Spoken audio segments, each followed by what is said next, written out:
Let's Talk Tiger Nation is brought to you by American Implement, your hometown John Deere dealer. We're all about supporting the students and the energy that makes Tiger Nation unstoppable.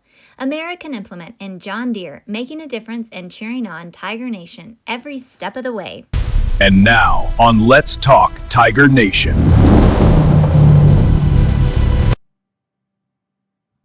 Hello, everyone, and welcome back to Let's Talk Tiger Nation. My name is Iglali Castillo, and I am your host today. Joining me today is Mr. Atayde. On today's episode, we will talk about his classes and his background. Well, Sitali, thank you for inviting me to your podcast. Yes, of course. I heard you guys were painting and doing a lot of work to the studio, and I am very impressed by what you guys are done. Thank you. This is a very professional, very high class, very high class. But yeah, no, my name is Victor R. Atayde. Everybody knows me by Ricky, Mr. Ricky.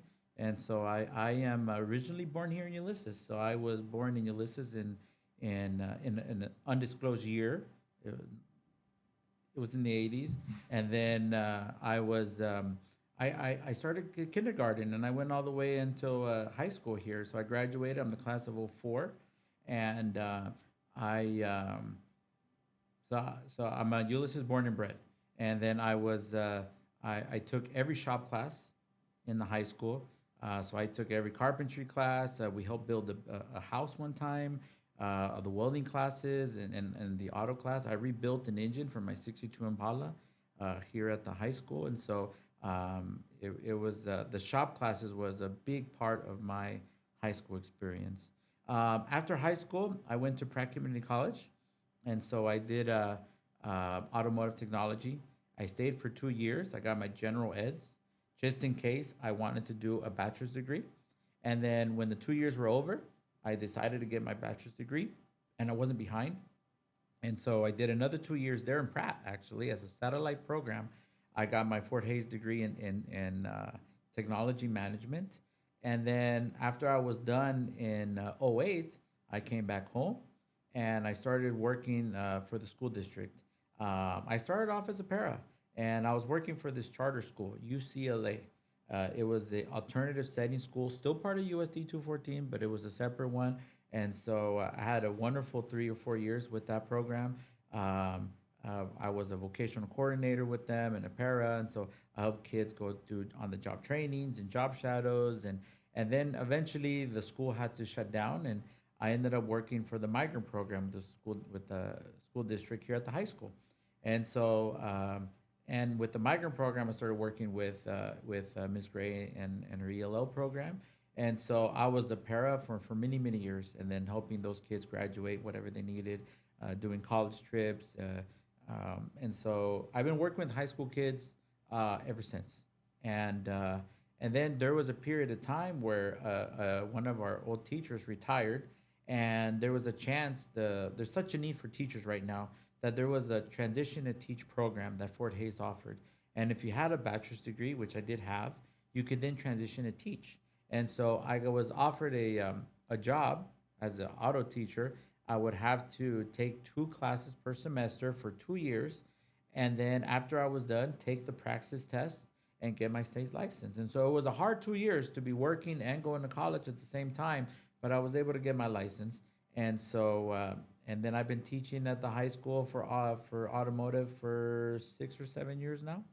And so it's been a great experience doing this. And so I feel like I've never worked the whole summer since college. I've never, ever since I came back to Ulysses, been working for the high school in some form or manner, and so I've always had the summers off, and so I'm just used to the school setting. I'm really comfortable. I love the kids. I love the staff, and it's something I would like to continue.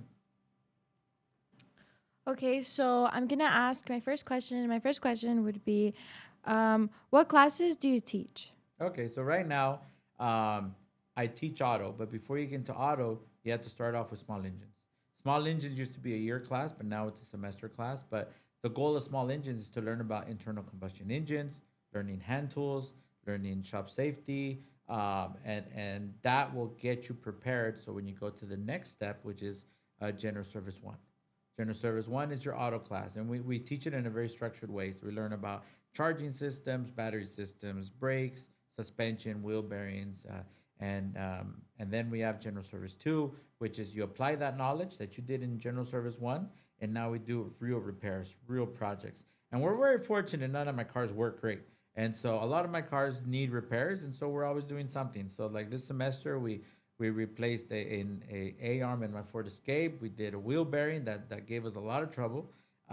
We got the Corvette coming up, and we got to put some rear shocks in the Corvette. And now I have that old pickup that where kids are going to learn into some old school ways that still applies to the new stuff. And we also teach other electives, which is mobile HVAC, so automotive air conditioning. We have a lot of students that have gone to Liberal to go to college to do air conditioning. I had a student that went to Wichita State to do it, and a good chunk of it is because we took down there to visit. He loved it, and he went down there, and now he's working in air conditioning. We have a class called electricity and electronics. So again, the basics understanding of electricity, the voltage and amps and relays and solenoids and tools such as multimeters and soldering. That I think that's the most important class I have, the honest truth, because we have so many kids that go into many different areas. That's the one that's really gonna help them a lot. And then we also have auto information. I'm so excited about auto information. Auto information is a class where the state tells us, teach these kids how to buy a car, how to inspect the car, what's the loan process, what's the insurance process, and how to resell, how to maintain. So that's been a wonderful class. A lot of people in the community has come and spoken to our students, whether it's the loan officers in the bank or the insurance company, and so that you guys are gonna graduate, you guys are gonna go to college, and the experience of buying your car, how to tag it, how to transfer titles. These are all little things that people kind of learn on their own, but it's nice that they have the little background. So those are basically the classes that I teach. So, do you have any types of clubs that kids could join? I do have one class. It's a robotics club, and so a few years ago we used to participate in a competition, and so in those same kids, what we've been doing this year, we just had a club, and so that club they come after school, usually on Mondays, and we've been just working on Arduinos and trying to get some of the program going. Right now, those same kids are also in a club for the science club, and so the science club is going to do a STEM in the gym for the kids. And so they're going to use robotic club time. They're going to use the spheros that were donated by us by a natural gas company, and they're going to make activities to use in STEM in the gym. So right now, that's what I've been doing with the robotics club. Okay, so now I'm going to ask you a couple questions. How can your classes help kids in their future? Well, I think in terms of like automotive classes, I think the act of problem solving. Like if I just had a student where uh, the bolt didn't want to come off, and well, it stops the whole project. If you can't get the bolt off, then the project ends, and so it becomes an issue of it has to be done. If they couldn't get this bolt off a certain way, what is another strategy of doing it? And so it's about problem solving, and I think that's the biggest one. Because that's what a lot of employers are doing. It's great that you have a degree, it's great that you have a certificate, but when you get into the workplace, you have to really prove that you can really do what you say you can do. And so having the ability to problem solve, to not give up when something goes wrong, I think that's one of the biggest things that the automotive class teaches. Okay, so do you have any kids who have benefited from the program? I think I have. We've have a few kids that have gone to the John Deere program, the internship program. We've have a few kids that have gone to the Foley Caterpillar program. And so those are work school programs where they go to college, learn to be techs, and then they also work at the same time. And so those are great opportunities for those kids. We've had Empirical, the new meat processing plant in Garden City. They have got two of my kids working for them right now. They got another one in the program doing the education side of it. And so they're in that plant, just barely started, and so it's going to be neat to go see them, do a field trip, and go see the plant. Have those kids, my former students, give us the tour, and so it's going to be pretty cool. And so we've had just a lot of students that seem to get into the diesel programs, the tech programs, even if they work If they just want to go to Skyline Grain or go work at a feedlot, they have some skills already attached to it. A little bit of using power tools, using electrical diagnosing tools. They have some background that could help them get an employment opportunity. Would I like them to go to school? Yes, I would like them to go to school. But if they can take those skills in the workplace, if after high school, that's another positive. And that's the thing. There's other shop classes. So see, these kids are coming out with carpentry skills. These kids are coming out with welding skills, and we have as a school, we have had a strong tradition of vocational programs, and I'm so happy that we're continuing to follow that tradition. So, how have the vocational programs changed since you were in high school? They have changed. I know in when I was in school, we were teaching a lot about analog. Right now cars are incredibly computerized. They have multiple computers that there's a computer that runs your AC. There's a computer that runs your engine. There's a computer that runs your transmission. So much electronics. Now there's software issues. Now there's programming issues. Um, when I was in school, it was about wrenching. And you could probably say they were teaching us to be mechanics. But now we're trying to get them to the point that they're more prepared so that when they do go to school, they're going to become technicians. They're technically inclined. They're comfortable with technology. Uh, maybe an older generation would say, "Oh, I can't work on those old cars," and there's a bit of a fear. But with the kids right now, they're comfortable looking at these things. They're comfortable with the technology. They're comfortable with, and we're just trying to teach them some skills for diagnosing.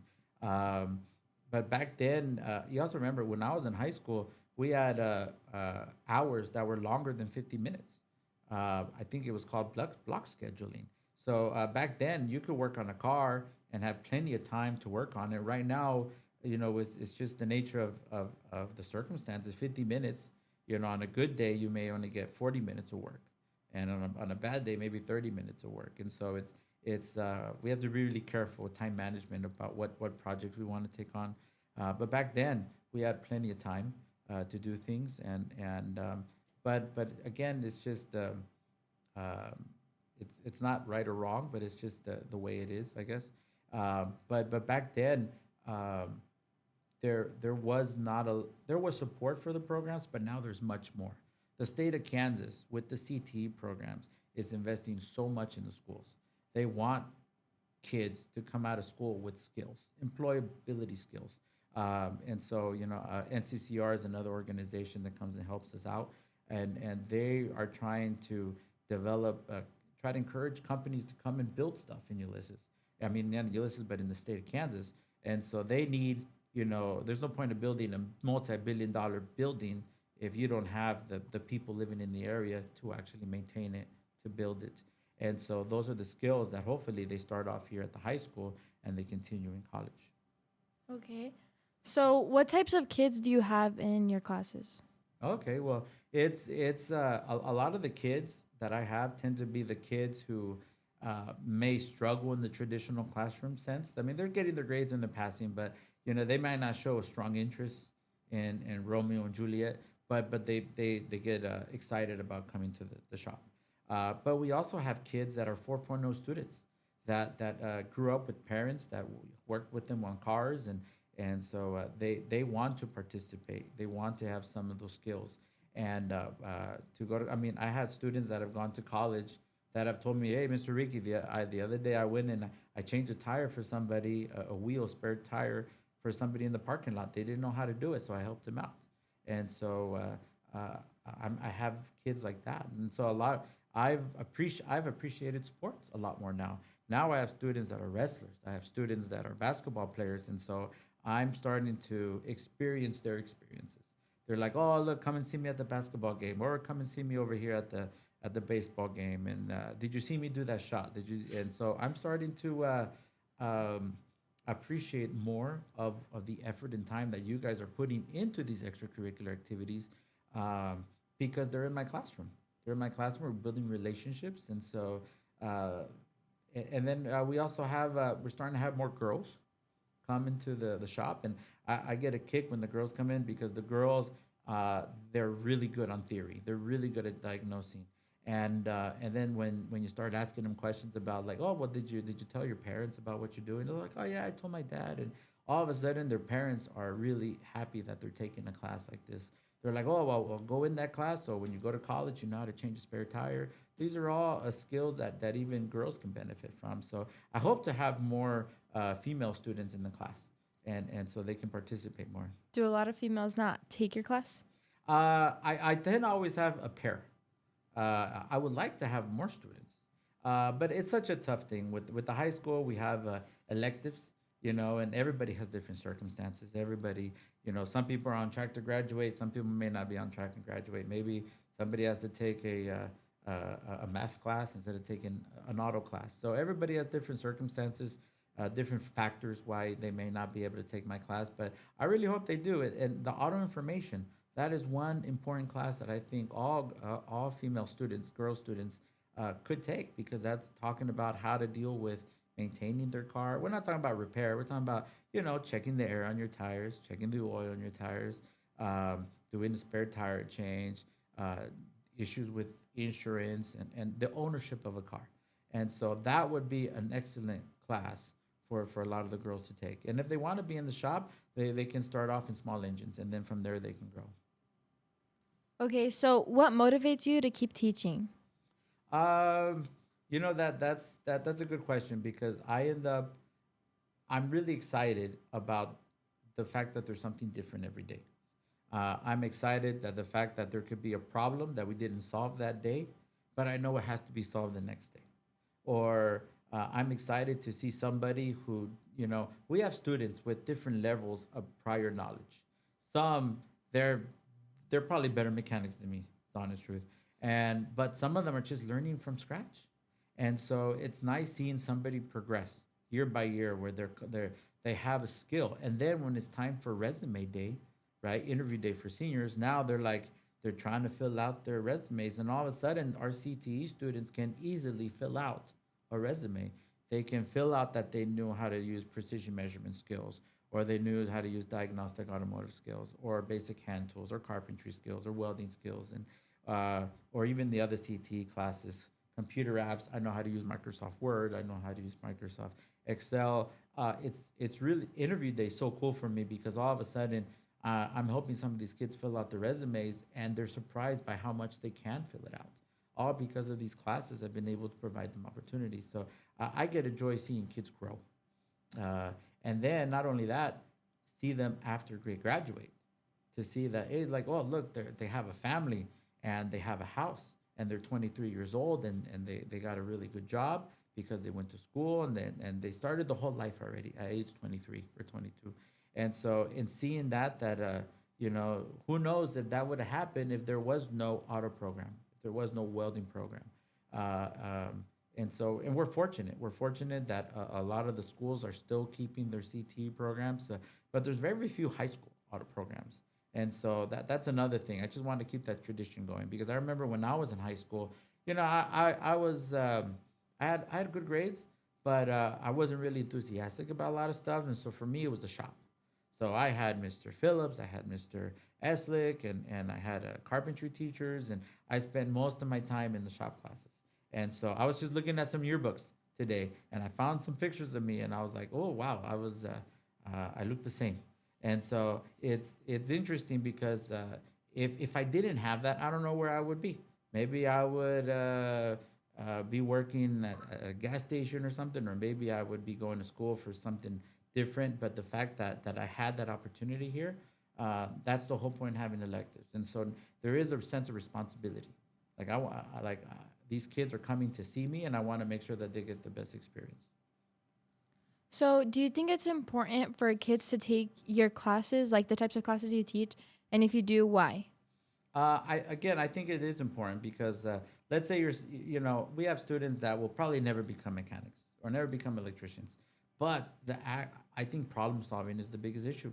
The biggest thing they can learn, that they have to learn how to solve something that may not have a clear procedure. There is not step one, step two, step three. Maybe there is step one, step two, but then step three never happened because something bad happened. We broke a bolt, or we broke another part or something like that. And all of a sudden, how are we going to improvise? So the idea of problem solving, I think that's the biggest one. The other issue is I really enjoy tying the other classes to my classes. If we're talking about air conditioning, I want to make sure that I bring in Mr. Cooper's class where we talk about phase changes. If we're talking about automotive engines and the history of it, I want to talk about Mr. Sperver's class and how, there was high octane fuel in World War II and how that reduces knock. So I want to make sure that we tie in other classes. So when they're in their science class, now it makes a little more sense.